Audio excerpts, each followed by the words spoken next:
Bueno, muchas gracias a todos por venir. Lo primero es dar las gracias a Fernando Lostao, que se está retrasando un poquito, pero vendrá después, de la Fundación Ángel Herrera Oria, que ha colaborado con nosotros en este acto y sobre todo nos ha facilitado este espacio tan bueno del CEU, y el CEU es una entidad y universidad a la que tenemos mucho cariño y respeto. Quiero agradecer a toda la gente que está aquí, sois muchos, socios, caras conocidas y también muchas caras nuevas, así que eso es muy importante en estos tiempos que corren.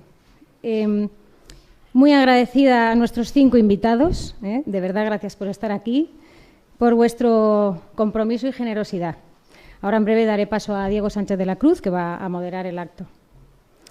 Y hoy, si me permitís, pues voy a dar 2 gracias especiales, que además, de manera casual, hoy se celebra Thanksgiving, este Día de Acción de Gracias, que es una festividad americana que bien podríamos celebrar e importar mucho más aquí que otras, ¿no? Y yo quiero dar las gracias a la persona, al fundador del Centro Diego de Covarrubias, hace ya 14 años, que es el actual presidente y que es Vicente Boceta Álvarez, que está aquí sentado en primera fila. Y por...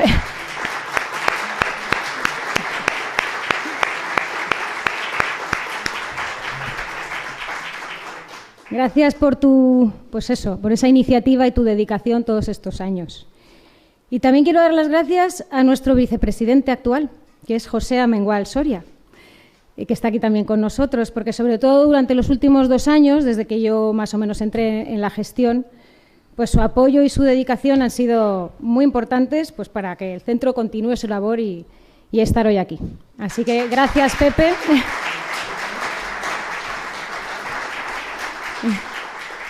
Bueno, el Centro Covarrubias lleva varios años haciendo esto del Día Mundial de la Libertad, que nació con la caída del muro de Berlín hace 34 años, que ya pues 34 años después, pues en fin, a ver cómo estamos, ¿no? Ahora veremos la actualidad. Lo hemos celebrado con diferentes formatos. Hemos hecho a veces entrega de nuestro premio anual, otras hemos presentado cuadernos o libros o coloquios. Y hoy pues hemos querido hacer este formato de coloquio, y aunque parezca eso, que estamos como para pocas celebraciones o se levanten nuevos muros, creo que es importante que estemos aquí y que cuanto más seamos mejor, para por lo menos salir probablemente con más esperanza de este acto, ¿no? En el centro defendemos lo que llamamos el liberalismo cristiano. Es el liberalismo, la libertad y su total compatibilidad con el cristianismo. Esto es libertad individual, el derecho a la propiedad, el derecho a la vida, incluida la del no nacido, la ley natural, el libre mercado, que incidimos muchísimo en la economía del libre mercado, pues como el sistema más adecuado para garantizar la prosperidad y disminuir la pobreza. Y todo esto bajo los principios morales y éticos del cristianismo, bajo el humanismo cristiano, que tanto también está viéndose atacado últimamente. Para divulgar estos principios, pues hacemos muchas cosas: charlas, coloquios, entregamos premios, organizamos concursos. Ahora hemos hecho el primer concurso dirigido a jóvenes universitarios. Y sobre todo, bueno, una de las partes más grandes que hacemos es la edición de libros. Tenemos una colección de libros con Unión Editorial, que ya son 19, que se llama Cristianismo y Economía de Mercado, que han tenido a bien venir para que esté disponible para todos vosotros ahí fuera, y además a un precio muy, muy redondo y especial, y que también unos cuadernitos más finos, ¿no? Bueno, ya acabo. Todo esto lo podemos hacer pues gracias a nuestros socios, benefactores, y no recibimos subvenciones de ningún tipo, y os animamos a los que estáis aquí a sumaros a este proyecto, a impulsar estos ideales. Os podéis hacer socios o colaborar de manera puntual. Por pequeña que sea, siempre la ayuda viene fenomenal, porque la causa de la libertad y el cristianismo creo que merece mucho la pena. Y no me alargo más, doy paso a Diego Sánchez de la Cruz, moderador del acto. Diego es analista económico, consultor empresarial y colaborador habitual en medios de comunicación. Os dejo con él y con nuestros invitados, y gracias, y a disfrutar del acto. Buenas tardes a todos, bienvenidos a este Día de la Libertad. Como decía Virginia Boceta, lo que hoy estamos conmemorando es una fecha reconocida por algunos gobiernos, como el de Estados Unidos, como una jornada para conmemorar y recordar lo que supuso ese derrumbe del muro de Berlín y también el fin de una tiranía, la tiranía comunista que se vino abajo en los años siguientes en buena parte de Europa. Pero es verdad que han pasado los años y que hoy en día incluso algunos destacados historiadores, comentaristas y analistas hablan de que estamos casi a las puertas de una segunda guerra fría. Lo dicen por el auge de una China cada vez más beligerante, por la situación tan lamentable que ha desencadenado la invasión rusa de Ucrania, por los ataques terroristas que ha sufrido Israel y toda la situación que se sigue desarrollando a lo largo de los últimos días. Y evidentemente podríamos hablar largo y tendido de las fuerzas que están en juego y de los retos que enfrenta la libertad con mayúsculas a lo largo y ancho del globo, pero es verdad que no hace falta irnos muy lejos de aquí para ver cómo nuestras democracias, nuestras libertades políticas, económicas, civiles, personales, se pueden ver bajo amenaza y de hecho lo están. Es el caso de nuestro país, es el caso de España. En el día de ayer, sin ir más lejos, se celebraba un debate plenario en el Parlamento Europeo en el que directamente se hablaba de cómo se está produciendo un socavamiento de algunos principios y elementos fundamentales de la democracia, de la separación de poderes, del Estado de Derecho, del imperio de la ley, de la independencia judicial y, en definitiva, de algunos pilares básicos de la democracia liberal, tal y como la entendemos. Y para hablar de todo eso, así como de una situación económica ciertamente delicada, cuando no penosa en muchos aspectos, tenemos con nosotros a 4 invitados de lujo, 4 personas que nos van a ayudar a diseccionar cuál es la situación de la libertad en el plano económico, político, social, cultural también. Y paso a presentarlos porque ellos son los protagonistas de este acto. Me voy a sentar ahí con ellos, pero desde este atril quiero llamar en primer lugar a don Rubén Manso, un destacadísimo economista español, que es nuestro primer invitado de la tarde de hoy, para quien pido un fuerte aplauso. Y don Rubén, que se va a sentar aquí, cerquita del podio. Don Rubén es inspector en excedencia del Banco de España, consultor empresarial, ha sido diputado en la pasada legislatura y portavoz, además, de asuntos de economía de Vox. Ya puede tomar asiento, señor Manso. También, por supuesto, don Javier Fernández Lasqueti, también pido un aplauso muy fuerte para él. Uno de los grandes artífices del modelo económico liberal de la Comunidad de Madrid, pero además consejero de Morinvest, la sociedad de inversión que lidera doña Alicia Koplovich, flamante nombramiento además de hace escasos días, y además pues alguien que a lo largo de una larga trayectoria de servicio público ha desempeñado también labores de gran relevancia, ¿no?, como jefe de gabinete tanto del Ministerio de Educación y Cultura como de la presidencia del Senado, bajo a las órdenes, en este caso, Esperanza Aguirre, y también consejero de Sanidad en su día, aparte de su desempeño en ámbitos como empresas demoscópicas, universidades, etcétera. Continúo porque tenemos más invitados y todos son un verdadero lujo. Doña María San Gil.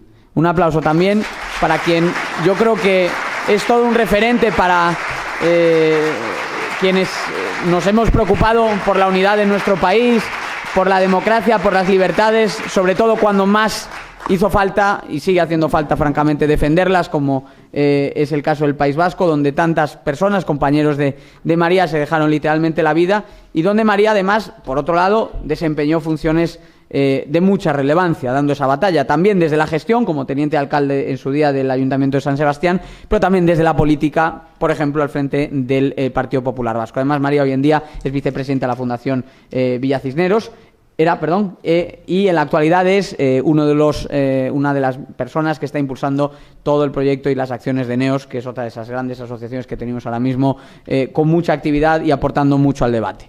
Y concluyo, Juan Carlos Girauta, para también pido un aplauso muy fuerte para él. Responde al ideal del hombre renacentista porque es escritor, ensayista, podríamos decir intelectual, pero ya sabéis que esta palabra a nosotros nos cuesta más asumirla que a otros abajofirmantes habituales, y Juan Carlos se le da bien de todo. Además, don Fernando Lostau va a tomar la palabra en unos segundos porque queríamos tener también esa bienvenida institucional. Teníamos ese pequeño retraso que ya ha quedado más que solucionado y enseguida vamos a entrar en debate con la mesa, pero ya presentados nuestros invitados, le cedo la palabra, por lo tanto, a don Fernando Lostao y enseguida empezamos con nuestro debate. Muchas gracias.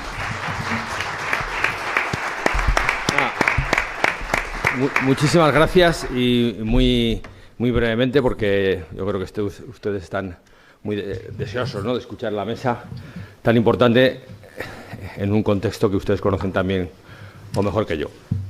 Simplemente saludarles en nombre de la institución organizadora, aunque también María San Gil ya forma parte de esta casa, pero esta vez no solo el CEU, que nos acoge en una de sus instalaciones, digamos, estas son de fundación, las de Julián Romea son de universidad, sino que, pues bueno, la fundación, obra de la casa también, de la obra de la CDP, de la Asociación Católica de Propagandistas, y por lo tanto hermana del CEU, Fundación Cultural Ángel Herrera Oria, que preside también don Alfonso Bullón de Mendoza, pero que en este caso pues me honro yo dirigir, pues ha hecho de coanfitrión de este evento, digamos, y yo simplemente quería saludarles, agradecerle a Virginia y por supuesto a todos los miembros del Instituto Covarrubias, con quien ya llevamos tiempo colaborando, por haber pensado en nosotros para acoger este evento, y agradecer a los componentes de la mesa que hayan venido hoy, su compromiso por la libertad, que desde lo que tratamos. Simplemente yo simplemente recordar, ¿no?, mi labor es hacer propaganda de don Ángel Herrera Oria, el gran impulsor de la Asociación de Propagandistas, del CEU, del primer debate de tantas obras, primero en su época de seglar, luego su época como obispo de Málaga, hombre de iglesia, como cardenal que participó del Concilio Vaticano II. Bueno, pues les animo a que estudien un poco más su figura y que tanto bien nos haría personas de esa talla en momentos como ahora. Pues nada, sin más, agradeciéndoles a todos su presencia, pues ya doy paso al evento. Muchas gracias.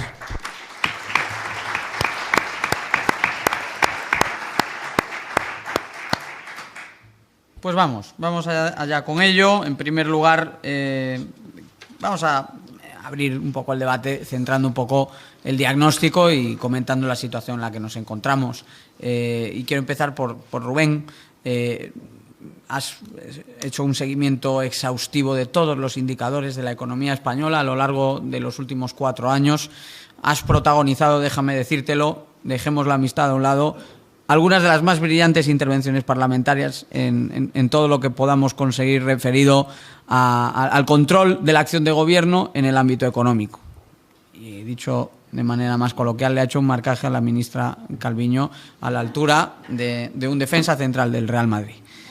O del Atlético, habrá algún colchonero aquí también. Entonces, Rubén, yo te pregunto, lo has seguido semana tras semana, has estado encima de todos los indicadores y mucha gente que está aquí sabe que los precios han subido pues prácticamente un 18% desde que Pedro Sánchez asumió la presidencia del gobierno, sabe que tenemos uno de los déficits públicos más abultados de Europa, que nuestra deuda, que no era tan alta en términos comparados, aunque iba creciendo, ahora sí que está ya en posiciones de salida, y que los indicadores del mercado de trabajo, en cuanto los despojamos de maquillaje, no pintan nada bien. Rubén, ¿cuál es el estado de la libertad económica en España y de la economía española? Bueno, pues muchas gracias, Diego, por invitarme a esto, no por las palabras laudatorias, que siempre le producen a uno sonrojo. Y vamos al tema. ¿Cuál es el estado de la libertad económica en España? Ha sido la primera pregunta. El estado de la libertad económica en España es, no voy a decir lamentable, pero casi. Es decir, yo creo que la libertad económica en España se ha reducido mucho y de manera muy acelerada con el gobierno del señor Sánchez. Y la libertad, en general, y la libertad económica, que es un aspecto de la libertad, es la base del crecimiento y de la prosperidad. Y no es casualidad que España lleve desde 2007 con un crecimiento prácticamente nulo, según como lo analicemos. De hecho, en términos de capacidad de poder adquisitivo de los españoles, la renta per cápita incluso ha decrecido, ¿de acuerdo?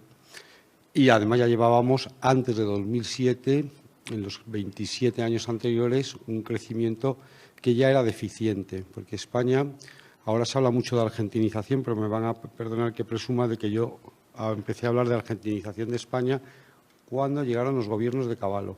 Y los gobiernos de Cavallo no eran precisamente los peores, pero ya se veía que todo lo que se hacía en España iba copiando el modelo peronista.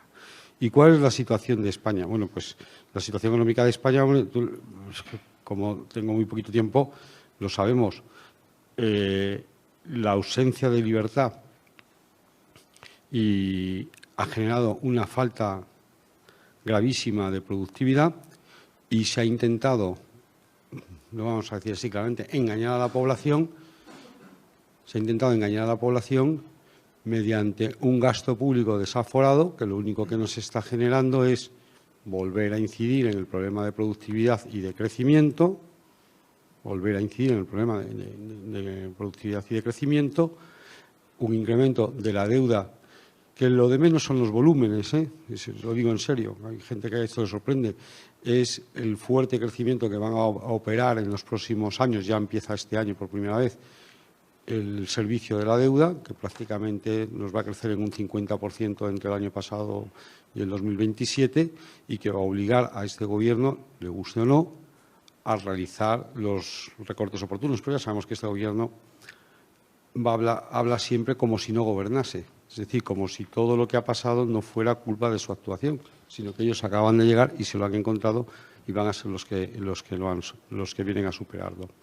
Yo creo que es muy positivo lo que ha pasado estos días en Argentina, donde se ha impuesto un discurso de la libertad, y me gustaría que en España empezásemos a plantearnos las grandes preguntas y grandes temas que habla el señor Milei sobre la economía, y que abandonásemos algunos auténticos tabúes, ¿no? En España hay auténticos tabúes, y con esto concluyo. Pensemos que los gobiernos en España presumen de que cada vez el gasto público es mayor y que, sin embargo, vamos mejor.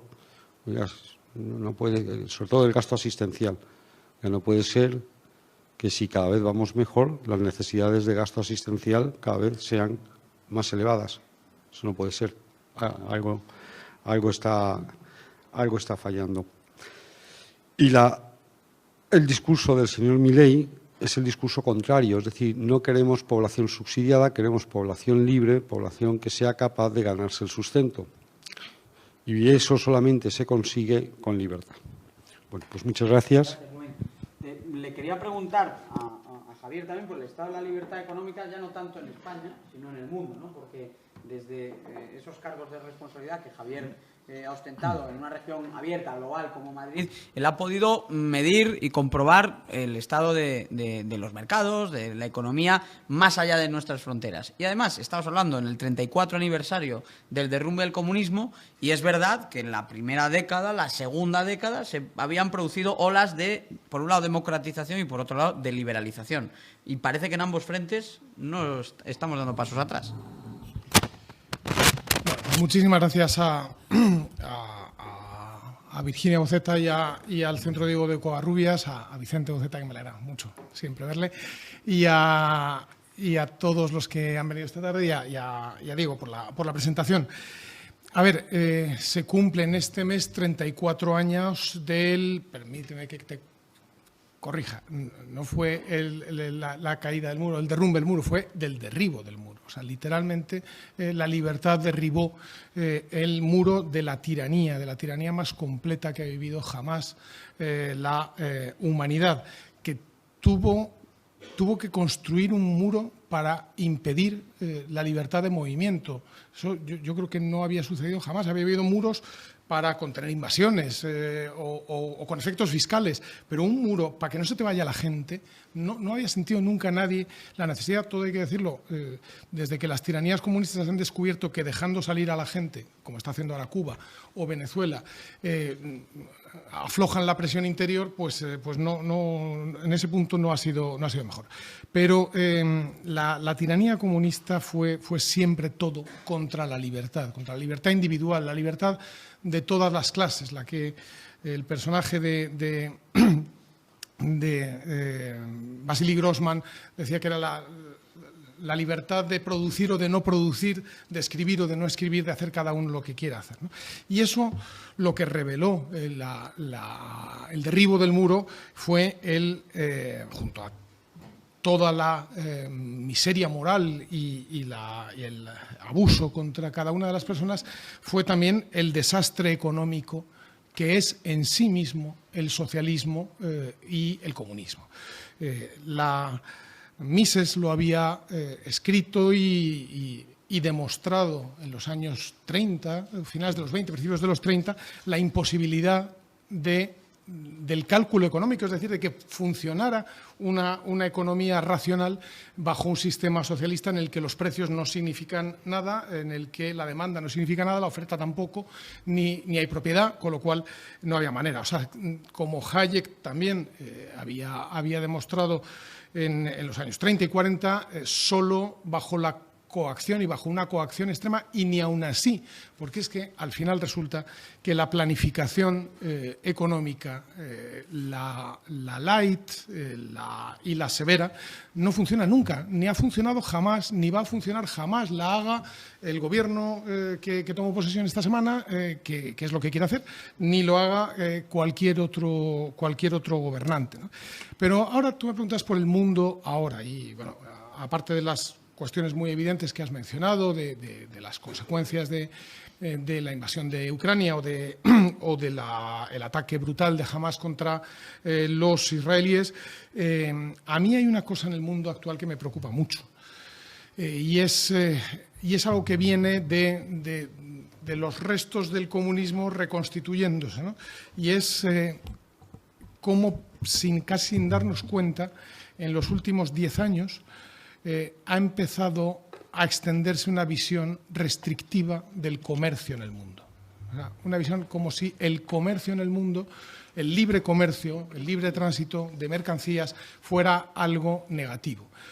Y yo creo que eso es algo que, ojo, ni nuestra generación ni la anterior lo han vivido. O sea, desde los años 70 no hay nadie que haya defendido en el mundo libre, al menos, las restricciones, que hubiera restricciones al comercio, más barreras arancelarias, menos facilidad para la circulación de bienes y de servicios.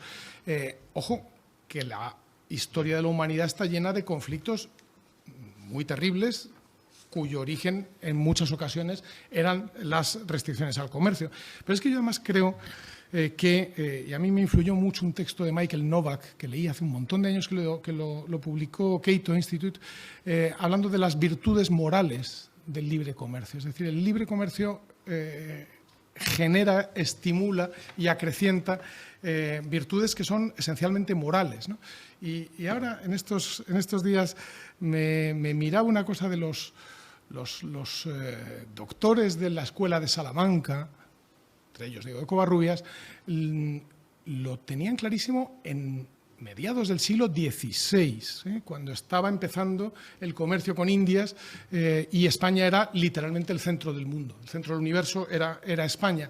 Y había unos señores escribiendo en Salamanca, en Segovia, en Toledo, y estaban escribiendo y escribían cosas. Mira lo que escribía Bartolomé de Albornoz. Bartolomé de Albornoz era el gran discípulo de Diego de Covarrubias, y escribe un libro llamado Arte de los Contratos en 1573, y dice: comprar y vender es el nervio de la vida humana que sostiene el universo. Por medio de la compra y de la venta, el mundo está unido, acercando tierras y naciones distantes, gentes de diferentes lenguas, leyes y maneras de vivir. Es decir, está haciendo una defensa moral muy argumentada, muy sólidamente fundamentada, de por qué es bueno que haya más comercio, más intercambio entre todos. Por eso yo, y con esto termino, cuando oigo a personas hablar de soberanía industrial o de soberanía energética, yo pienso, eso no solamente es un error económico, eso es un error moral, y es un error moral, yo creo que es serio. Gracias. Yo voy contigo. Sí, tenemos la gobernabilidad del país, dependiendo, como sabemos, de un prófugo de la justicia, pero también de un socio ya natural del gobierno, que no deja de ser el brazo político de la banda terrorista ETA. Eso ya lo hemos normalizado. ¿no? Ya nuestra preocupación estaba en si pueden convivir o no el PNV con ese partido, si puede convivir o no Junts con Esquerra por sus futuras elecciones autonómicas. Hemos normalizado que en un país donde, por cierto, el único país de Europa donde el comunismo está en el gobierno, que es España, primer gol que nos han metido, ¿no? Y con el que hemos tragado. El segundo es que ya se ha naturalizado por completo la foto con Bildu. De hecho, la primera foto con Bildu la hacía un enviado de Sánchez, la última ya se las hacen abiertamente. Parece que se ha perdido ya cualquier tabú al respecto. Y esto es preocupante, María. Hola. A mí me han dado esto y no. Sí. Ahí está. Bueno, muy buenas tardes a todos y muchísimas gracias por su presencia. Quiero agradecer, por supuesto, al Instituto Covarrubias la invitación, a José, a Virginia, gracias a Diego, y me hace mucha ilusión compartir mesa con estas tres personalidades. Vamos a ver, yo primero creo que hemos blanqueado el comunismo. O sea, ahora hablaremos de Bildu, pero es que es verdad que estamos conmemorando el derribo del muro de Berlín, y yo recordaba esta tarde, bueno, pues mirando un poco la hemeroteca, cómo había una revista en su época, algunos tienen mi edad, que repartían trocitos del muro de Berlín. No sé si se acuerdan, que creo que la revista Tribuna repartía trocitos del muro de Berlín. Y yo creo que, bueno, toda aquella persona que tenía el trocito del muro pensaba que se llevaba un trozo de libertad, porque que cayera el muro de Berlín, y ahora me recordaba Javier Lasqueti que al día siguiente se murió la pasionaria, con lo cual fueron dos buenas noticias. Eso lo ha dicho él, ¿eh? Yo he aseverado también, pero se ha acordado él antes que yo. Bueno, pues pensamos que era un momento histórico, es decir, aquel año 89, yo estuve 7 meses viviendo en Alemania en aquella época, y no había en el ambiente para nada sensación de que ese muro de la vergüenza iba a caer, iba a ser derribado. Y sin embargo, bueno, pues llega el 9 de noviembre y el muro cae, y yo creo que para muchos es la sensación de que es un momento histórico, que el comunismo ha sido derrotado.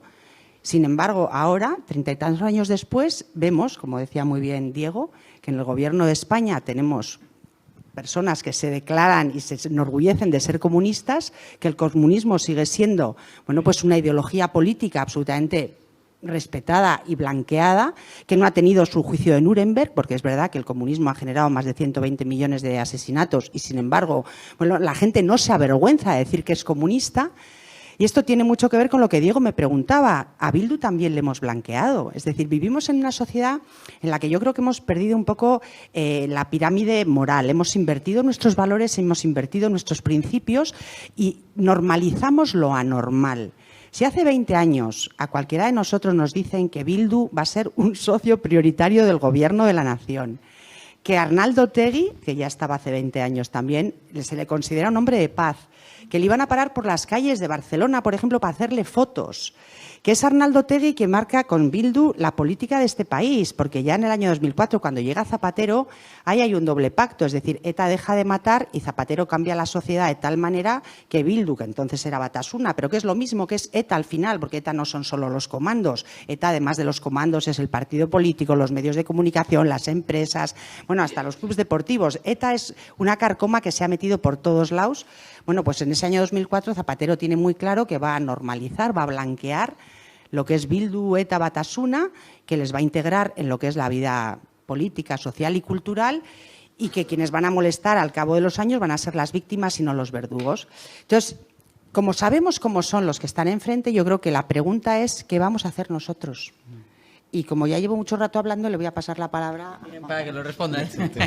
No, Juan Carlos, déjame preguntarte por la cuestión de la libertad de expresión, que sé que es algo que obviamente a ti te preocupa especialmente. En vuestro proyecto, por cierto, Pie en Pared, que se me ha olvidado antes citarlo, de la mano de Marcos de Quinto, de Cristina Casabón, de gente muy válida, ¿no? Estáis poniendo y levantando esa bandera, que ante todo es una bandera de guerra cultural, como se le dice hoy en día, pero en realidad es de libertad de expresión. ¿Hay libertad de expresión en España? ¿Podemos hablar de estos temas con franqueza? ¿O acaso estas posiciones que estamos compartiendo aquí, que son compartidas por millones de españoles, no están en la práctica arrinconadas en buena parte de los medios de comunicación que en teoría informan a esas masas?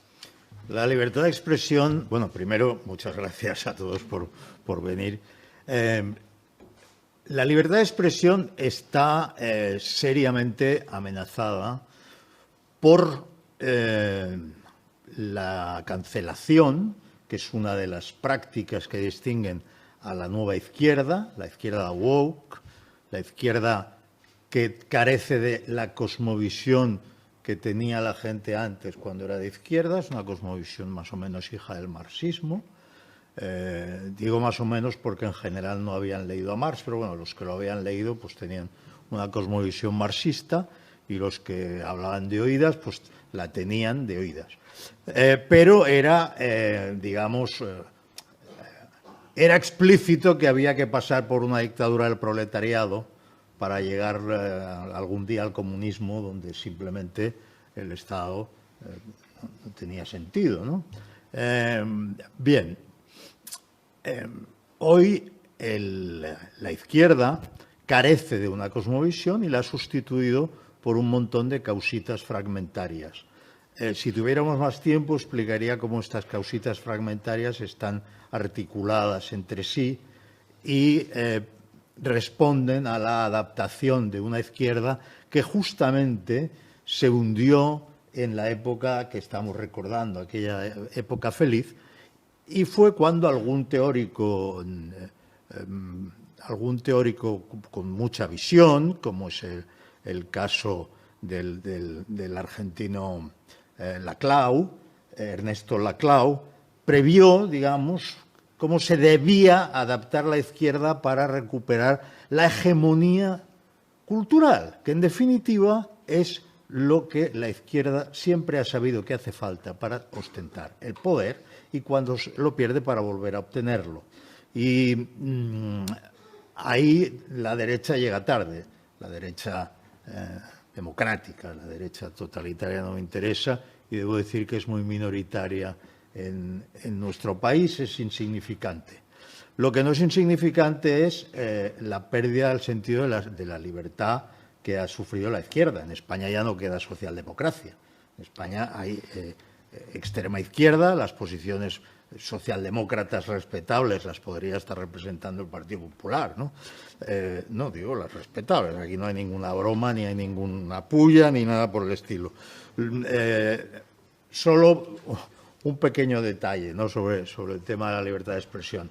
La libertad de expresión se conculca por parte de universidades cuando cancelan a ciertos autores, por parte de medios de comunicación cuando consideran que, bueno, que ciertos colaboradores quizá resulten incómodos, por parte del mundo de la cultura cuando los actores, los directores de cine, los productores, los dramaturgos, los pintores, los críticos de arte, tienen que disimular su condición, porque hay algo que desafía la estadística. No pueden ser todos de izquierdas.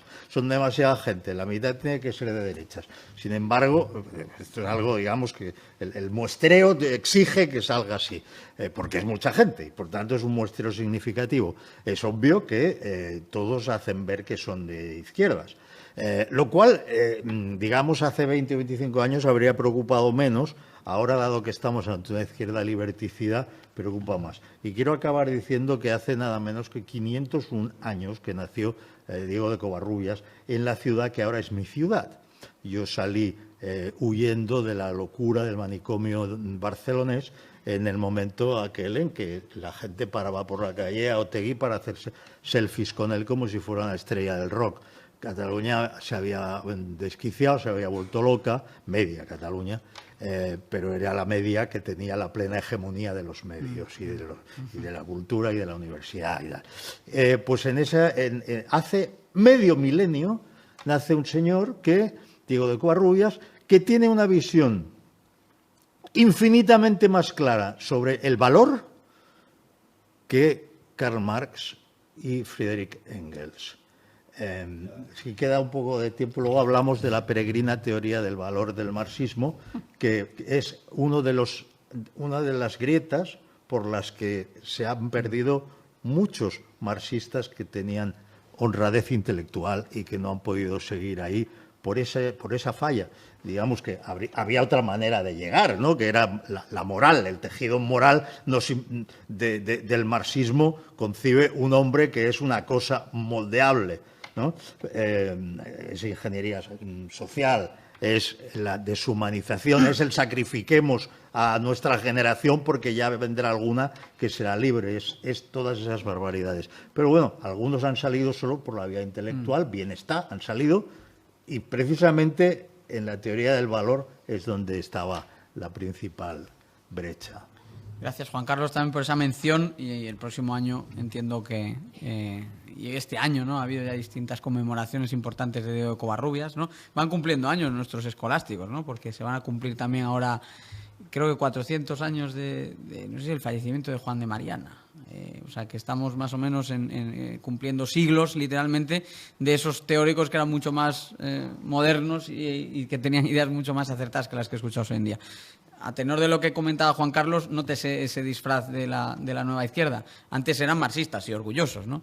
¿Cómo se llamaba, sin embargo, la principal corriente económica con la que creo que te careaste con alguno de sus eurodiputados en su momento? No se llamaban marxistas, se llamaban anticapitalistas. Sí. Y eso ya lo dice todo, ¿no? Cuando el nombre de tu formación y de tu corriente está en negativo, ya quiere decir que lo único que les queda son esas causitas, pero que están haciendo mucho daño, porque siempre es fácil obviamente ponerse detrás de esas pancartas y criticar sistemas o modelos en los que siempre, por definición, va a haber imperfecciones, como en toda creación humana. Bueno, pues hemos hecho estas intervenciones más largas de inicio y ahora vamos con intervenciones ya más cortas, más al grano. Yo quiero preguntaros por la situación que está viviendo España ahora mismo, específicamente. Se le pueden poner muchos adjetivos. Quiero que se los pongáis vosotros. Ya sabemos lo que se está diciendo por ahí.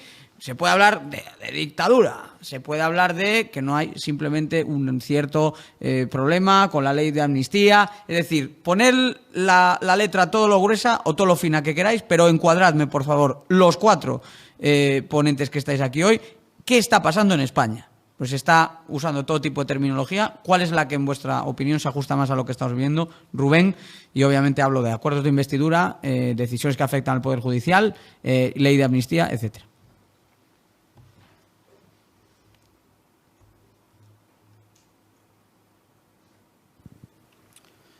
Yo creo que estamos al borde del caos. No, lo digo en serio, ¿eh? O sea, que ya sé que la palabra caos pues suena muy fuerte, pero yo creo que estamos al borde del caos. Es decir, es de vértigo ir viendo todos los movimientos que se toman en el aparato de poder. Tenemos, yo qué sé, podemos hablar de los últimos ejemplos, pues lo que ha pasado con Dolores Delgado, por ejemplo. Es un tema menor, comparado con lo de la amnistía o con lo que ha pasado la semana pasada en el Congreso cuando se ha investido al presidente Sánchez, ¿no? Con el nombramiento del letrado mayor del Congreso. Es decir, son todo muy pequeñas acciones al borde del precipicio, ¿de acuerdo? Y cuando estás al borde del precipicio, yo creo que las posibilidades de que en algún momento nos caigamos por él, pues son muy elevadas. Alguien ha contado antes, creo que ha sido María, que 7 meses antes nadie esperaba que cayera el muro, y yo no sé si mañana o dentro de 7 meses no podemos esperar algún tipo de acontecimiento grave a la vista del caos en que está prácticamente España. Insisto que está al borde del caos porque se ha abandonado la defensa de lo que son las funciones intrínsecas del Estado en favor de un aparato de dominación de poder. Me quedo sobre todo con lo que has dicho, Rubén, que al final, si lo analizamos de forma aislada, está claro que hay una suma de partes, pero luego un todo mucho más grave. Javier, ¿en qué términos lo definirías? No, vamos a ver, yo creo que se define simplemente por...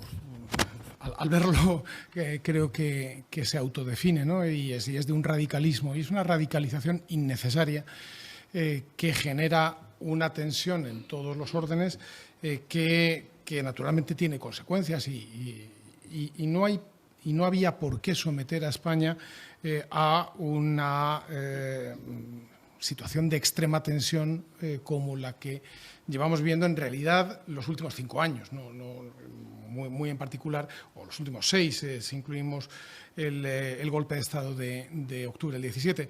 Pero a mí me preocupa, o sea, yo creo que ahora, en estas últimas semanas, y como es lógico, porque es lo más importante, todos hemos puesto más atención a lo que se refiere a la unidad nacional, a la ruptura constitucional, a la amenaza a la separación de poderes, como es lógico porque es evidentemente lo más importante.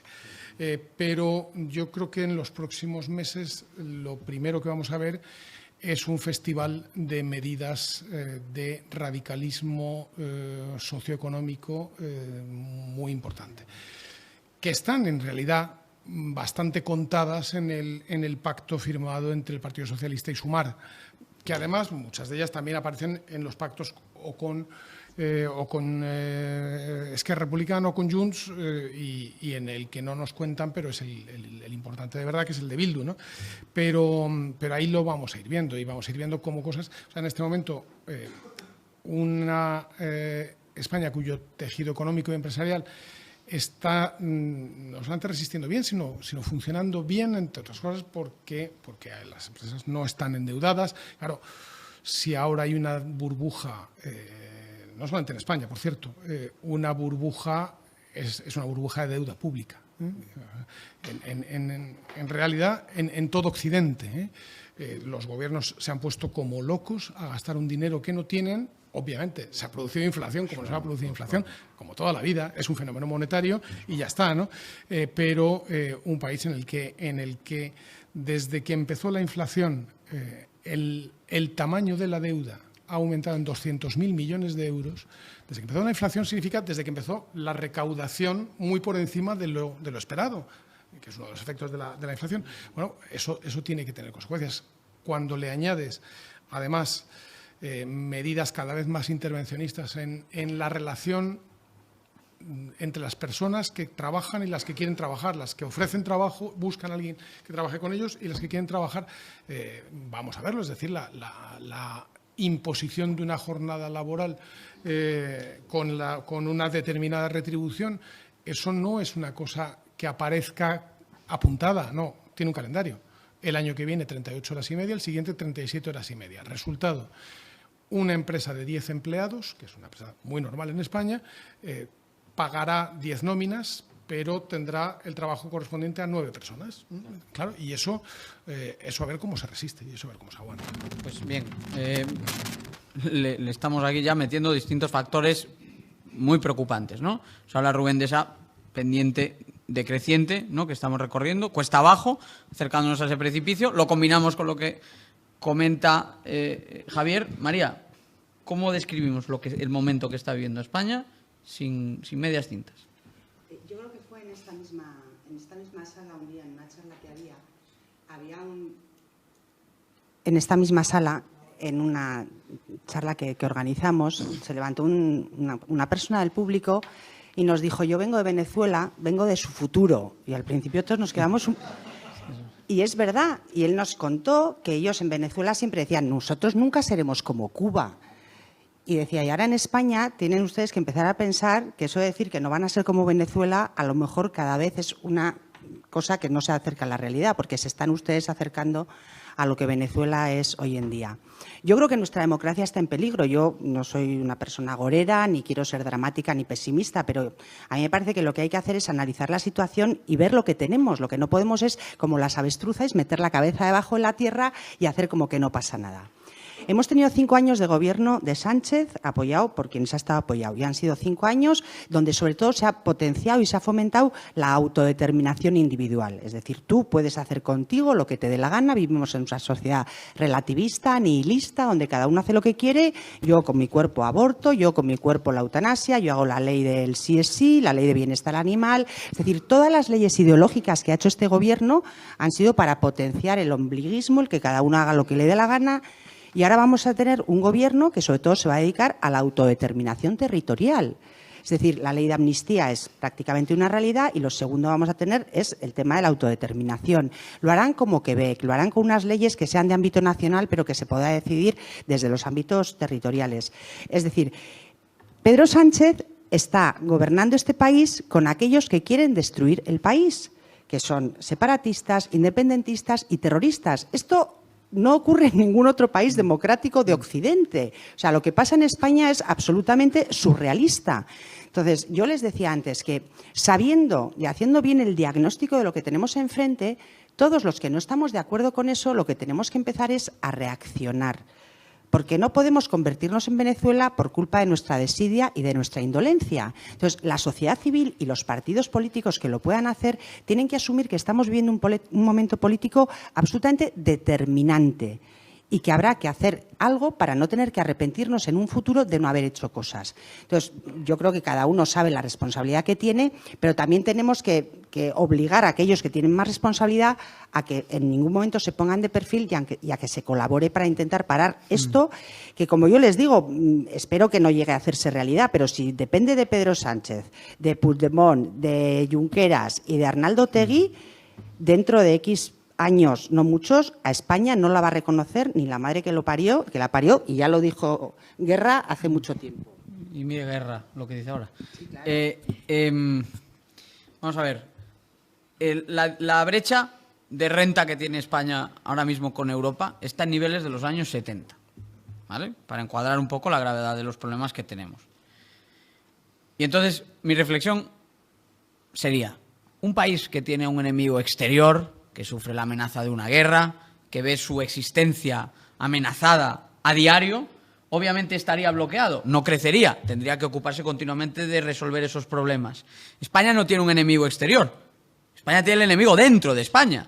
¿Pero por qué no crece España? Porque con ese enemigo que tiene dentro de España, que quiere romper España, le está dando pábulo, le está dando poder, le está dando autoridad y le está metiendo en todos esos acuerdos de gobierno, que es lo que decía María. Entonces no nos sorprenda, por ejemplo, que luego las cosas del comer estén como estaban hace 40 años, porque estamos dando pasos atrás en todos esos frentes, no se hace ni una reforma, no cambia nada para bien y obviamente todo el aparato de gobierno está dedicado a perpetrarse ahí, contentando precisamente a los enemigos del país, que en este caso, insisto, son internos.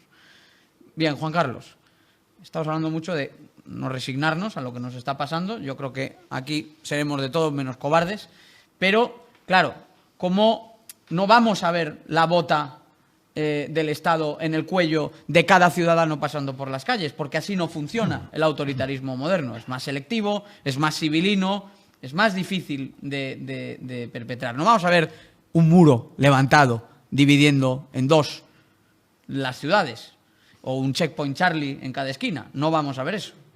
Hemos visto cosas que nos han gustado últimamente, por cierto, pero no vamos a ver tanto de eso. Es otra forma de control, autoritarismo, represión que hacemos para luchar con ese enemigo que tiene un componente menos visible. No, lo primero, identificarlo bien. Identificar bien los problemas exige ir un poco atrás antes de hablar de economía, porque la economía sin seguridad jurídica, sin un marco constitucional y sin estabilidad política, por supuesto que va a ir mal, ¿no? Entonces, si me permites, yo soy jurista, nada de lo que voy a decir es una exageración, me remito a mi condición de jurista y me remito a mi jurista de cabecera, que es Hans Kelsen. Hoy está de moda tener como jurista de cabecera a su principal adversario, que era Carl Schmitt, pero yo no voy a tener nunca ni muerto de jurista de cabecera al que lo fue del Tercer Reich. Así que yo me remito a Hans Kelsen, que dio una definición de golpe de Estado. Golpe de Estado es la modificación de la Constitución hecha por vías diferentes a la que ésta prevé. Por lo tanto, en España se está dando un golpe de Estado. ¿Por qué? Pues porque se está reformando abiertamente la Constitución que prohíbe la amnistía. Ese es, digamos, el ejemplo más claro, por vías distintas a las que la Constitución prevé. La Constitución, para reformarse, tiene dos vías. Y las dos vías exigen mayorías agravadas, disolución de las Cortes, vuelta a presentar el proyecto, vuelta a aprobar por mayorías agravadas. No, aquí con una mayoría parlamentaria simple, mayoría absoluta, perdón, pues ley orgánica, una mayoría absoluta, se pretende reformar la Constitución. Se pretende reformar la Constitución también cuando se dice que se van a poner en marcha aquellas cosas que el Tribunal Constitucional derogó del Estatuto de Autonomía de Cataluña. Si las derogó por inconstitucionales y tú las pones en marcha mediante leyes orgánicas, es evidente que vas a reformar la Constitución mediante leyes orgánicas. Cuando digo que la amnistía es inconstitucional, me remito a todos los representantes del pueblo hace 5 meses, incluyendo a los socialistas, con especial énfasis. Eran muy claros a la hora de decir que la amnistía era inconstitucional. Dejaron de pensarlo cuando les convino, lo cual es el ejemplo máximo de mala fe intelectual. Bien, estamos atravesando un golpe de Estado. Aquí se puede considerar 2 cosas: que el golpe de Estado se consumará en el momento en que se apruebe la ley de amnistía. 3 cosas en realidad: que se consumará en el momento en que se agoten todos los recursos posibles contra la ley de amnistía y no se puedan revertir sus consecuencias. Quiero recordar que en Eslovaquia hubo una amnistía, llegó otro gobierno, la derogó y los que recurrieron perdieron ante el Tribunal de Justicia de la Unión Europea. Así que lo digo por animar un poco, porque es verdad, ¿no? Y luego está otra posibilidad, que es la que yo escojo, aquí sí como jurista, de una forma completamente personal. En el momento en que tú alcanzas la presidencia sobre la base de un pacto que es público y que contiene el principio de desigualdad ante la ley, es decir, la violación del artículo 14, contiene el principio de la desaparición de la división de poderes y de la independencia judicial, porque se presume que se va a... hablo del pacto, no de la ley. Se explicita que se va a ir a buscar si hubo lawfare para poder juzgar, convertir en tribunal al Parlamento para juzgar a los jueces. Se acaba con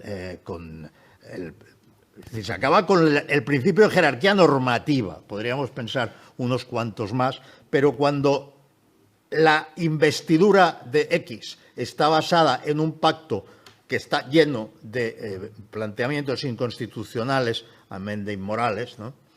Entonces yo digo, el golpe de Estado ya se ha consumado. Para mí ya se ha consumado, aunque entiendo a aquellos que digan, no, se acabará de consumar cuando pase tal cosa. Lo entiendo y lo admito. Pero se llama golpe de Estado. O sea, no nos desviemos, se llama golpe de Estado. ¿Consumado o en proceso? O en proceso. Pero el golpe de Estado es lo que va a provocar, si se consuma del todo, si extiende sus consecuencias, lo que va a provocar, entre otras cosas, una inseguridad jurídica que ya han empezado a notar los que están retirando capitales de España, que ya han empezado. Y precisamente por eso le voy a preguntar a Rubén, ¿no? Porque suenan los teléfonos, ¿no? En los despachos de consultoría en Madrid. Hay llamadas, se piden informes. El capital no es que haya salido ya, es que directamente ya no está entrando. En el último trimestre la caída de la inversión ha sido de un 75%. No me extrañaría que muchos de ustedes no hayan escuchado el dato. No porque no les tome a todos ustedes, obviamente, por gente sobradamente informada, que lo son, sino porque apenas se ha hablado de esto en España. Hemos llegado a unas elecciones generales con una caída de la inversión, por ejemplo, estadounidense del 90% y aquí nadie ha dicho nada. Entonces, Rubén, tú sabes bien lo que está pasando, sabes lo que está pasando, incluso se están incumpliendo sentencias internacionales que obligan a España a indemnizar a las empresas afectadas en su día por el lío de las renovables y se les está impagando. Sale capital a las puertas desde comienzos de año y ahora se encargan informes directamente sobre seguridad jurídica.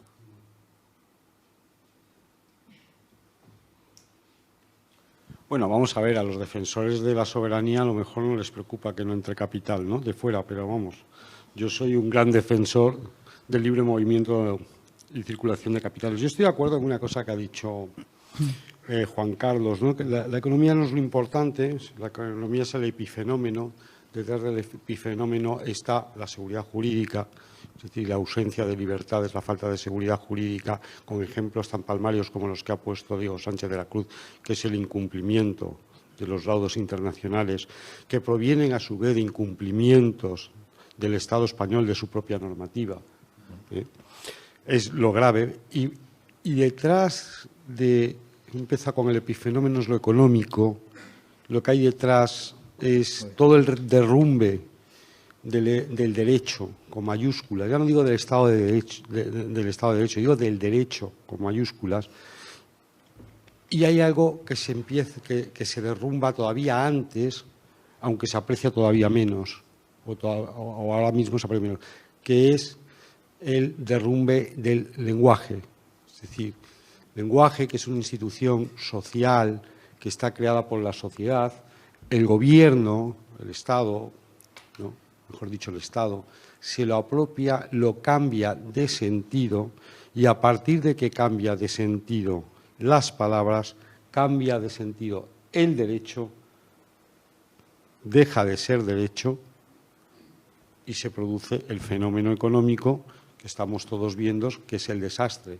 Es decir, que es el desastre en el que estamos instalados. Es decir, que no hay más que ver que lo que sí ha ocurrido, yo creo que en los últimos 15 años, es que esta deriva peronista española, mucho más antigua de lo que se dice estos días, al principio se notaba poco porque realmente crecíamos menos de lo que sería normal que España creciera.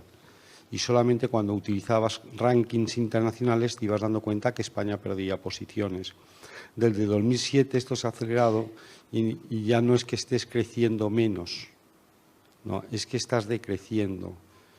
Y es un decrecimiento continuo, constante, pero lento. Y por lo tanto, la gente al principio no lo nota, hasta que de repente un día mira hacia atrás, se compara con hace 10, 15 años y se da cuenta que las cosas han ido muy mal. Pero todo ha empezado, aunque parezca mentira, con el lenguaje. Se pervirtió el lenguaje, se pervirtió el derecho y finalmente lo que ya es pues lo prosaico, pues sale mal. Hace ahora un año, en el Día de la Libertad, teníamos aquí con nosotros también a Esperanza Aguirre, a quien desde aquí le mandamos un abrazo y se merece, por cierto, que se haya hecho justicia después de tantos años, en el día de ayer. Tarde y mal, pero se ha hecho. Y Esperanza Aguirre dedicaba el discurso que ya pronunció en el Día de la Libertad de 2022 a la importancia de luchar contra la mentalidad anticapitalista que evidentemente ha calado hondo en amplios segmentos de nuestra población y que le han dado alas a este gobierno a no solo hacer todo ese derribo, ese socavamiento de los pilares centrales de un Estado de Derecho y de una democracia liberal, sino también a empezar a poner en marcha toda esa maquinaria de gasto, de sobreregulación, de hiperregulación que está asfixiando al sector privado. Y de eso te quería preguntar, Javier, de la penetración de la mentalidad anticapitalista entre tan amplias capas de nuestra sociedad, con todo lo que ello supone después para la economía. Para la economía y para el conjunto y para la convivencia humana y para la libertad, ¿no? que es lo importante. Yo creo que hay mucho de eso que ya lo había. En realidad, a lo largo de estos años ya lo había. Se vio muy claramente en la pandemia. La pandemia, como fue probablemente lo más loco que ha hecho la humanidad jamás en toda su historia, sacó también cómo para algunos fue una oportunidad de empezar a hacer ensayos de detener el crecimiento económico, de detener el intercambio entre las personas. Un gran tipo, que es Johan Norberg, escribió una cosa en medio del confinamiento de la primera ola, el de marzo-abril del 2020, y decía, se han pasado años diciendo que la culpa de todos los males era de la globalización, que la culpa era del comercio, que la culpa era del turismo. Bueno, ahora vemos cómo es la preview de una película de cómo es el mundo sin globalización, sin comercio y sin turismo. Y claro, y es la preview de una película de terror, de auténtico terror, ¿no? Y o sea, lo que hay en el fondo de muchas de las cosas que aparecen en discursos, en medidas que se han tomado en estos años y las que desgraciadamente se van a tomar en estos próximos, es una mentalidad profundamente anticapitalista y asoma de distintas maneras. Yo eso, en estos 4 años últimos en la Asamblea de Madrid lo he visto mucho, bueno, pues en esos discursos que pronuncia alguien en el penúltimo punto del orden del día a las 7:30 de la tarde, un tipo de tercera fila, ahí es donde ves de qué hablan unos con otros cuando están, y lo que ves es que piensan que sin empresas funcionaremos mejor, que sin intercambio funcionaremos mejor, que en realidad sin crecimiento económico. Y eso, ojo, yo creo que va a ser el gran asunto de la izquierda mundial de la próxima década y media o 2 décadas.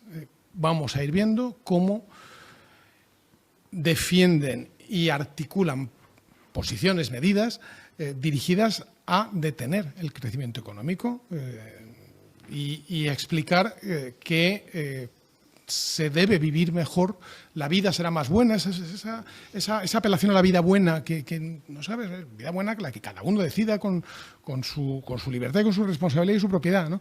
Pero esa apelación a que la vida es más buena si en vez de trabajar tanto, pues se trabaja un poco menos, ¿no? Yo creo que eso lo vamos a ver. Hay una parte en medidas, particularmente de las que aboga o de las que Sumar empuja, pero nadie, no es que tenga que vencer ninguna resistencia, las empuja y entran, ¿no? Y eso me temo que es de las cosas que deteriora a una sociedad o a una civilización, porque esto es occidental, esto es de todo el mundo occidental, le va a deteriorar en los próximos 20 años claramente. Esas ideas del decrecimiento, ¿no?, que vienen de Alemania y que en el fondo también, pues por ahí anda Greta Thunberg, ¿no?, y esas luminarias, ¿no?, que tiene ahora la izquierda. Bien, María, hay un monstruo al que nos han dicho muchas veces que si le damos de comer y le cedemos un poquito más competencias, más dinero, más autogobierno, más autodeterminación, más poder, que eso favorecerá la convivencia entre españoles. En Cataluña, en el País Vasco, yo soy gallego, allí gracias a Dios tiene algo menos de intensidad el problema, pero está ahí presente, y en otras partes de la geografía española también. El caso catalán estaba bajando el apoyo a la amnistía, por eso hay que conceder ahora la amnistía. ¿Hacer esto desinflamará el conflicto en Cataluña? Dándolo por bueno, ¿acaso de inflamar al resto de los españoles? ¿Cuándo nos daremos cuenta de una vez por todas, como lleváis décadas literalmente defendiendo personas como tú, que el monstruo es un monstruo y nos quiere devorar, y lo que le interesa no es esa comida, lo que quiere es nutrirse de esa comida para efectivamente devorarnos a nosotros? Pero hombre, yo creo que nos daremos cuenta cuando queramos, porque no sé qué más tiene que pasar para que la gente se dé cuenta que con los nacionalistas no se puede pactar nada. Es decir, llevamos años denunciando que por mucho que tú te intentes aplacar el nacionalismo, que tú creas que haciendo concesiones desde la Constitución y los estatutos, porque esto no es de ayer, creyendo que eso va a ayudar a la convivencia, a la armonía y a la igualdad entre españoles, no es así. El proyecto nacionalista es un proyecto de destrucción de todo lo que no es el nacionalismo. Es un proyecto supremacista, racista y, bueno, y en el caso de Eta Batasuna encima es totalitario. Entonces, yo no sé qué más tiene que pasar. Lo que pasa es que Pedro Sánchez se encuentra cómodo con estos socios de gobierno. Pedro Sánchez podía haber optado por, bueno, pues no sé, buscar otro tipo de gobierno, haber hablado con Feijóo, haber hecho, no sé, cualquier cosa. Pero él se encuentra cómodo pactando con los totalitarios, los separatistas, los golpistas y los terroristas, porque él también está en destruir lo que es España. Él, yo creo que tiene pensado que le da igual el País Vasco, le da igual Cataluña y el resto de España él se apañará como pueda. Pero el año que viene tenemos elecciones. Y el PNV tiene una encrucijada. Por primera vez, bueno, pues vamos a ver cómo es el PNV el que va a sufrir un poco de su misma medicina. Porque el PNV durante años también, bueno, pues ha aplacado de aquella manera a Batasuna, y les recuerdo que eran aquellos chicos de la gasolina mientras estaban matando gente y asfixiando por la falta de libertad que vivíamos en una sociedad. Y el año que viene va a haber elecciones autonómicas en el País Vasco, y van a estar absolutamente polarizadas entre Bildu y el PNV. Y es muy probable que Bildu conforme gobierno con el Partido Socialista y con Sumar, y que el PNV pierda esa hegemonía que lleva teniendo desde que tenemos democracia, porque los 4 años de Patxi López no los cuento porque, en fin, menudo barbecho. Claro, el PNV, como les digo, va a tomar su misma medicina, pero quiero ver también qué hace el Partido Popular en relación con el apoyo que se pueda dar al PNV. El PNV es un partido traidor y les recuerdo lo que pasó con la moción de censura. El PNV había aprobado los presupuestos, creo que fue el 1 de junio, presupuestos de Mariano Rajoy, y a los 12 días apoyó la moción de censura de Pedro Sánchez. Entonces, y a pesar de todo, yo veo en el Partido Popular ínfulas de intentar llegar a acuerdos y a pactos con el Partido Nacionalista Vasco porque es un nacionalismo moderado. No existe el nacionalismo moderado. El nacionalismo es nacionalismo y solo piensa en su bienestar. Y ellos van negociando año a año, mojón a mojón, y nunca se acuerdan de todo lo que ellos tienen, sino que solo piensan en lo que quieren conseguir.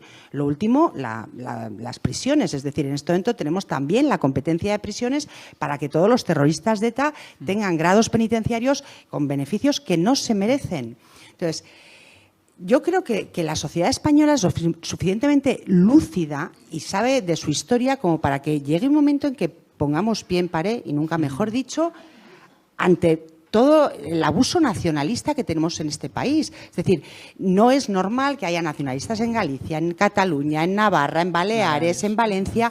Bueno, vamos a terminar viendo la anexión de Navarra con el País Vasco. ¿Por qué? Porque en su momento se pensó que añadiendo en la Constitución la disposición transitoria cuarta, es la cuarta creo, ¿no? Bueno, pues los nacionalistas iban a ver la buena voluntad del gobierno naciente de la democracia y que eso les iba a dejar contentos y que nunca la iban a aplicar. Bueno, pues en cuanto puedan la van a aplicar y de hecho ya tenemos un gobierno en Navarra que tiene toda la pinta, más el que venga ya me callo. Las elecciones autonómicas. No, pero haces muy bien recordando eso. Además, has hablado, por ejemplo, de las competencias de prisiones. Yo me acuerdo cuando era noticia que se trasladaba a un etarra y eso generaba mucha indignación. ¿Y cómo es posible? No, ya se han trasladado decenas y decenas de etarras y el asunto, francamente, ha muerto. También eso nos remonta al tema de la información y de la libre expresión que habla con Juan Carlos. A Juan Carlos le quiero preguntar por una necesidad, paradójicamente, que creo que empezamos a tener, que es la de internacionalizar el procés, ¿no? O el antiprocés o nuestro proceso de defensa de la unidad de España. Porque, francamente, es que hablas con un inglés, un francés, un alemán y un italiano y prácticamente ninguno se ha enterado de lo que está pasando. Y en los últimos días, me imagino que a muchos de ustedes les han empezado a llegar algunos mensajes de conocidos, de amigos, de países de nuestro entorno, oye, ¿qué está pasando en España? Pero se lo tendrás que acabar contando tú. Entonces, te pregunto por un lado por la importancia de sacar este asunto al extranjero, porque eso nos puede ayudar al menos a generar cierta presión, y por otro lado, por hasta qué punto no tenemos que recordar, en cualquier caso, que de esto salimos nosotros. No va a venir nadie a sacarnos de ello. ¿Nos pueden ayudar? Sí. A lo sumo. En realidad, no tenemos que internacionalizar nada porque ya está internacionalizado. Es decir, España ya es firmante de 2 tratados internacionales que tienen una fuerza superior a las leyes orgánicas, que le obliga a España a perseguir los delitos de terrorismo y de corrupción.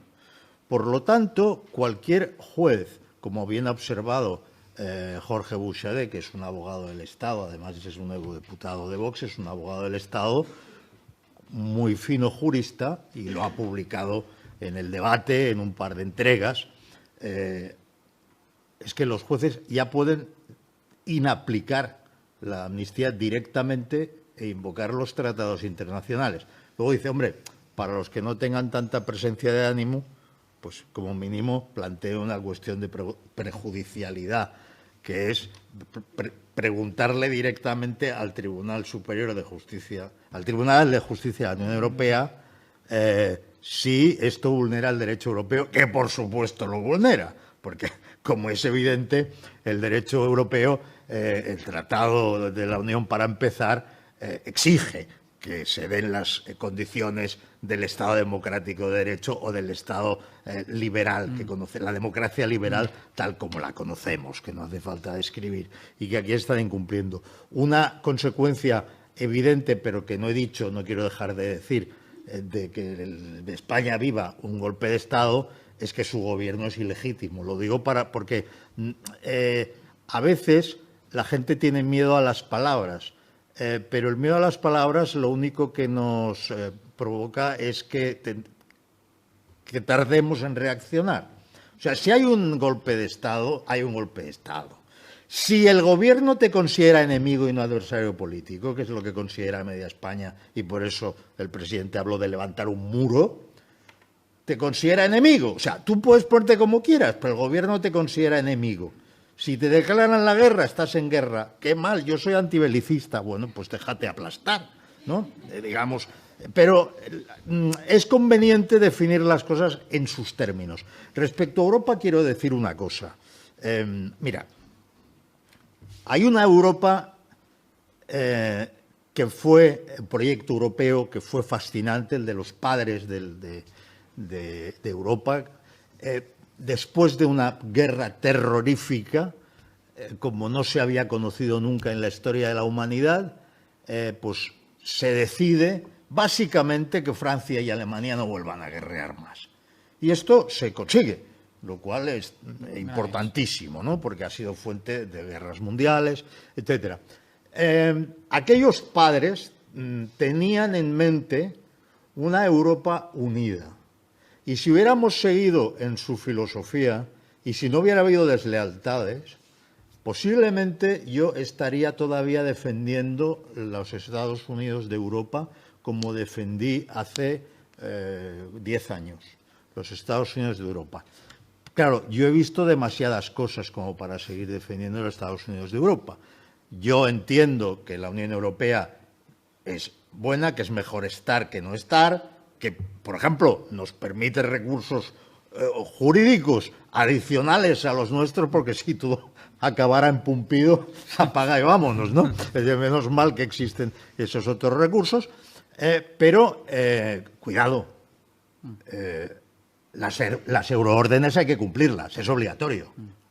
O sea, si tú no cumples si tú estás en un club donde no se cumplen las euroórdenes que tú envías y donde unos jueces de segunda alemanes entran en el fondo del asunto de algo que está juzgando o ha juzgado el tribunal o está instruyendo el Tribunal Supremo de tu país, entonces aquí hay deslealtad.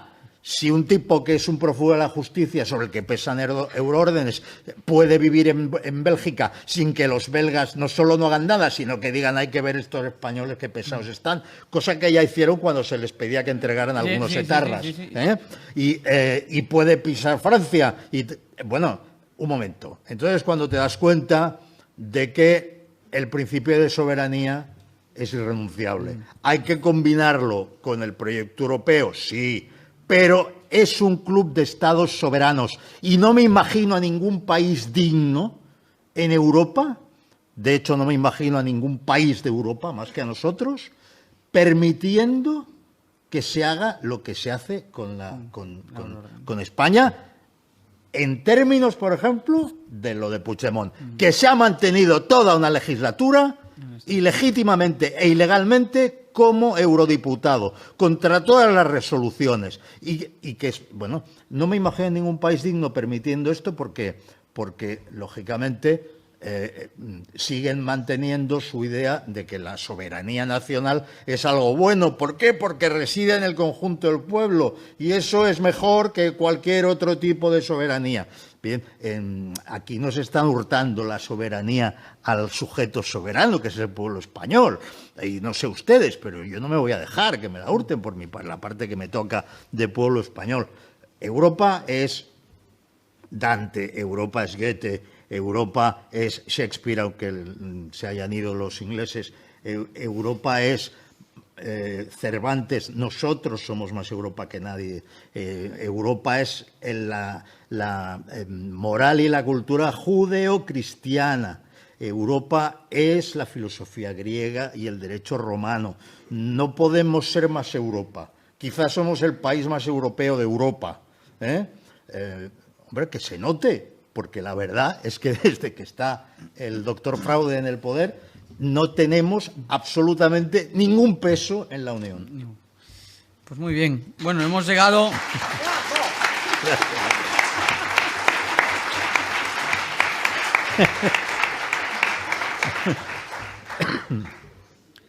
Ahora que además no nos escucha nadie, siempre recuerdo hablar con mi mujer, ¿no? Y decirle que dos personas que están aquí y que han estado recientemente ocupando distintas portavocías, eran dos de los mejores oradores que habían pisado el Congreso de los Diputados en la última década. Y no hago esto extensible a María Javier porque sus responsabilidades son anteriores en esa faceta, pero por algo teníamos aquí este equipo, ¿no?, de invitados para hoy, que yo creo que dan para un buen gobierno de concentración, y por desagraviar a mi apellido yo me ofrezco de presidente. Vamos a hacer un último turno de intervenciones y me gustaría, francamente, no guiarlas, sino que seáis vosotros quienes, sabiendo que estamos en familia, que hemos pasado un buen rato y que los problemas con los que estamos lidiando no son los de un acto casual, porque estas no son circunstancias ordinarias, que compartáis vosotros con nuestros amigos del Centro Diego de Covarrubias, con nuestros huéspedes de la Fundación CEU, pues unas últimas ideas y unas últimas pinceladas sobre los asuntos de los que hemos hablado hoy, en clave económica, en clave política y en clave, en última instancia, de la libertad en España. Y voy a invertir el orden y voy a empezar por Juan Carlos para tener esa última intervención. Perdón, la pregunta. No, a la carta. A la carta. A la carta. A la Pero carta. con la responsabilidad de saber que es la última. Vale, ¿cuánto tiempo tengo? ¿2 minutos? 2 minutos. Voy a intentar concentrarme mucho. Primero, que no cunda el fatalismo por 2 razones. Primera, porque vamos a ganar, es un hecho. Segunda, porque cuando cunda el fatalismo se pierde. Tercera, porque a pesar de que parezca muy poderoso el enemigo, él se ha querido enemigo. Nosotros lo teníamos por adversario, pero él nos tiene por enemigos. Aunque parezca muy poderoso el enemigo, yo cito hoy en el debate, perdón, en la autocita, pero es la cita de otro, un libro de Malcolm Gladwell que se llama David y Goliat. Si se hace un análisis de la historia, 3 de cada 4 veces vence David, vence el más débil al más poderoso. ¿Por qué? Normalmente porque está tan convencido de tener razón que su motivación, su sentido de la justicia, su necesidad de reparación es tan grande que no le detiene nadie. Y esta es la actitud que debemos adoptar. Desde el absoluto respeto a la ley de momento y siempre pacíficamente, digo a la ley de momento porque llegará quizá la hora de la desobediencia civil. Quiero recordar que si llegara la hora de la desobediencia civil, esta siempre debe ser pacífica y debe pasar por aceptar las consecuencias de desobedecer. Si no, no es desobediencia civil, si no es delincuencia, no es desobediencia civil. Quizá llegue el momento, pero hay muchos mecanismos, hay muchas teclas que tocar, muchísimas. Se lo aseguro, en el plano jurídico hay muchísimas más de las que parece. En el plano de la expresión pública, aquí hemos convocado unas manifestaciones que no están nada mal y van a seguir. En el plano de la opinión pública hay que simplemente quitarse de encima un pequeño estigma que la verdad es que no entiendo cómo todavía impresiona a algunos. Resulta que los que estamos describiendo desde Hans Kelsen el golpe de Estado, por decir estas palabras, bueno, lo dijo Santi Abascal el otro día y no las hicieron constar en el diario de sesiones porque por lo visto son obscenas o algo así, pero por describir una realidad jurídico-política te llaman ultraderecha, extrema derecha, tal. Vale, espero que a estas alturas esto no les impresione.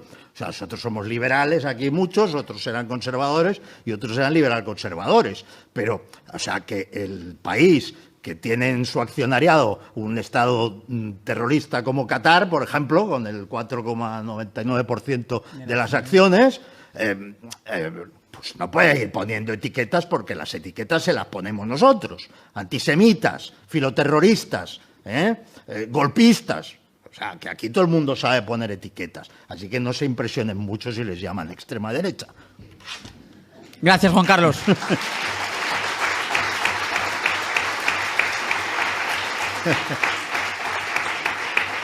por todo tu trabajo, por tu incansable lucha en defensa de la libertad desde tantos frentes y tantos ámbitos. Ya te decía antes que en parte obedeces al hombre renacentista. Te confieso además que yo llegué a preguntar por esto, ni se les ocurra pedirlo porque no va a pasar.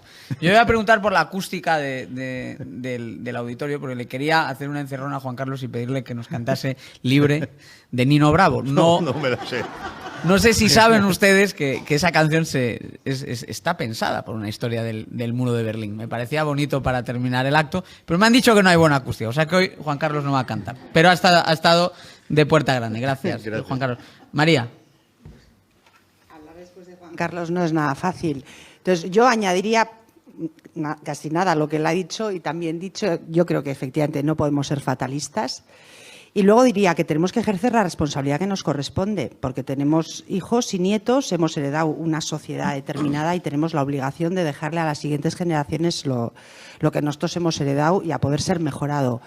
Y luego además que nos ha tocado vivir este momento. Nos hubiera gustado a lo mejor vivir otro momento de la historia, es probable. No sé si ha habido momentos tranquilos en la historia de la civilización, pero nos ha tocado este. Y entonces, en este tenemos la obligación de ejercer la responsabilidad que como ciudadanos nos corresponde. A mí que me gustaría que la derecha no estuviera dividida, pero eso no depende de ustedes ni de nosotros. Pero bueno, lo podemos ir diciendo a ver si les va llegando los ecos de lo que decimos. Creo que no es el momento para la división, creo que es el momento para buscar todo aquello que nos une, los puntos de encuentro, los puntos que tenemos en común. Dejemos lo que nos separa, porque todo lo que nos separa es lo que fortalece al adversario / enemigo. Entonces yo creo que tenemos mucho que hacer, que también es un privilegio poder hacerlo, que uno no está en la vida solamente para nacer, crecer, reproducirse y morir, que es bueno intentar dejar una sociedad mejor y mucho mejor construida. Y yo, como tengo mucha fe, creo que al final el bien siempre vence. No siempre cuando queremos nosotros, porque es verdad que los tiempos del Señor son otros, pero vamos a ayudarle un poco a que el bien venza y podamos, bueno, pues trasladar a nuestros hijos una sociedad. Muy bien. Bravo. Importantísimo en tiempos oscuros como estos. Unidad. Altura de miras. En muchos países se mencionó el caso de Venezuela. La falta de unidad, que es lógica cuando de repente estallan, en cuestión de unos pocos años, las costuras de un modelo, ¿no?, de país y de democracia que pensábamos asegurado. También es fácil mirarnos los unos a los otros, ¿eh? Cuidado, no perdamos la vista, eso que yo creo que ahora es más importante que nunca. María, se te admira y se te quiere mucho en España. Muchas gracias por lo bien que has estado hoy. Javier, arquitecto, insisto, de algunas de las reformas económicas más inspiradoras que se han implementado en España, pero un hombre, además, con una mirada política del muy largo plazo, al lado del presidente Aznar, al frente de la Fundación FAES. Lo que tú digas a continuación yo creo que nos importa a todos y nos importa mucho porque, insisto, tiempos difíciles para el país.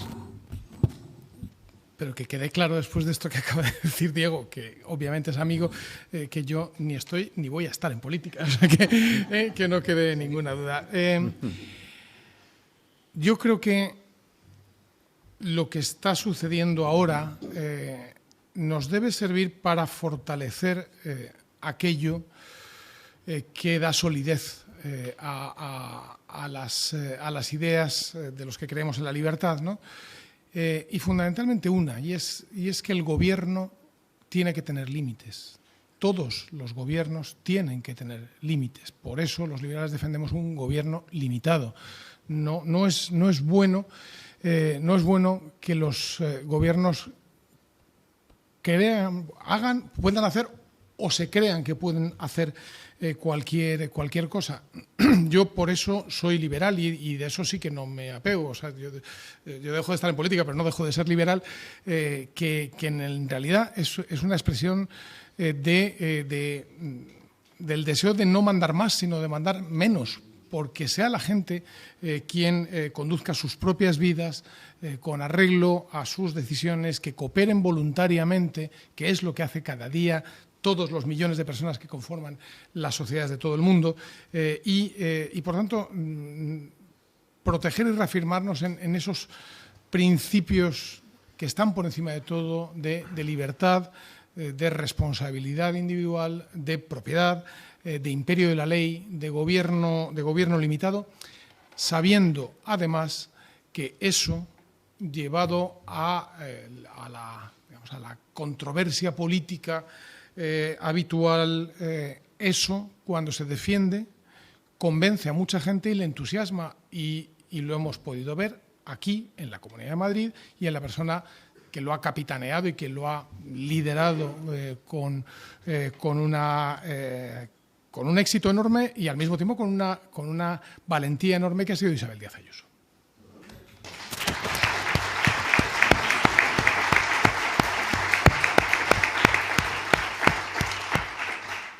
Y qué importante también es pensar lo que más les duele. Empezar, por ejemplo, quitando el impuesto sobre el patrimonio. Fue el gran acierto de Esperanza Aguirre. Y todo lo que ha venido después ha sido el subproducto de esa declaración de intenciones. Y lo que vemos hoy es lo que empezó hace ahora más de 20 años, plantándole cara a eso que nos decían que no se podía decir. No se puede abrir la economía. Pues se abrió la economía de Madrid y los resultados están a la vista. Don Rubén Manso, le cedo la palabra. Bueno, pues muchas gracias. Pero ya, cuando te quedas para el último, ya casi te lo han dicho todo, ¿no? Sobre todo cuando tienes gente tan brillante en el uso de la palabra antes. Pero yo sobre la que ha dicho Juan Carlos Girauta, admirador de Kelsen, frente a Buxadé, que es admirador de Smith, comparto con él el tema de la desobediencia civil. Sí, claro. Pero la primera desobediencia civil, aunque les parezca mentira, va a empezar por el lenguaje. Sí, les ha dicho, no se dejen achantar porque les llamen fascistas, porque les llamen ultraderechistas, porque les llamen lo que les quieran llamar. Lo que tienen es que no permitir el mal uso del lenguaje, insistir en cuál es el sentido correcto de las palabras, y agarrarnos al sentido correcto de las palabras para recuperar la lógica que Occidente está perdiendo. Comparto con María Sangil la llamada a la responsabilidad y a dejar a los que vienen detrás algo que más grande de lo que hemos recibido. Pero tengamos paciencia, como bien ha dicho ella, los tiempos del Señor no son los nuestros. Diego nos ha hablado de unidad y altura de miras. Hombre, espero que haya unidad y altura de miras en la derecha, porque hasta ahora, no lo vamos a negar, no la hemos demostrado. No hemos demostrado ni unidad ni altura de miras en la derecha, o en lo que llamamos derecha, ya me entienden ustedes, todo lo que está al otro lado del bloque que nos gobierna. Un gobierno que adolece, o mejor dicho, no adolece, o sea, tiene las características típicas del gobierno totalitario, no aspira a un gobierno ilimitado, como bien nos recordaba mi admirado Javier Fernández Lasqueti. Y yo también soy liberal, como Lasqueti, como Lasqueti tampoco estoy en política. Muchas gracias.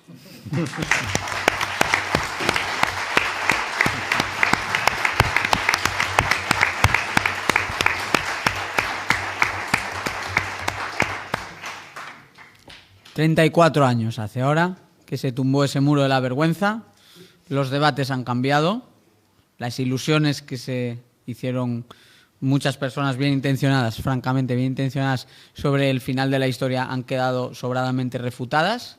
La situación es grave, casi de mirar a un precipicio, de asomarse al caos o directamente de considerar que estamos ya en ese precipicio, en ese caos, con un socavamiento de pilares fundamentales de la democracia, de las instituciones y, de lo más importante, de la libertad y de la unidad de nuestro país. Contra eso hemos venido a pronunciarnos en el día de hoy, convocados aquí por el Centro de Covarrubias. Le agradezco a todos ustedes la presencia en esta jornada, en este Día de la Libertad de 2023.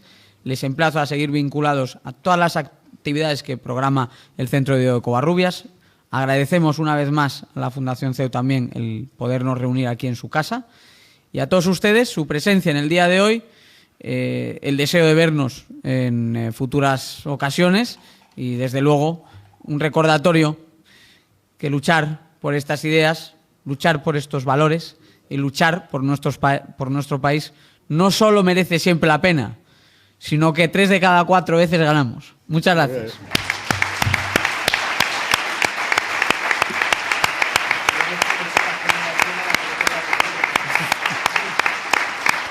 Muy bien, muy bien.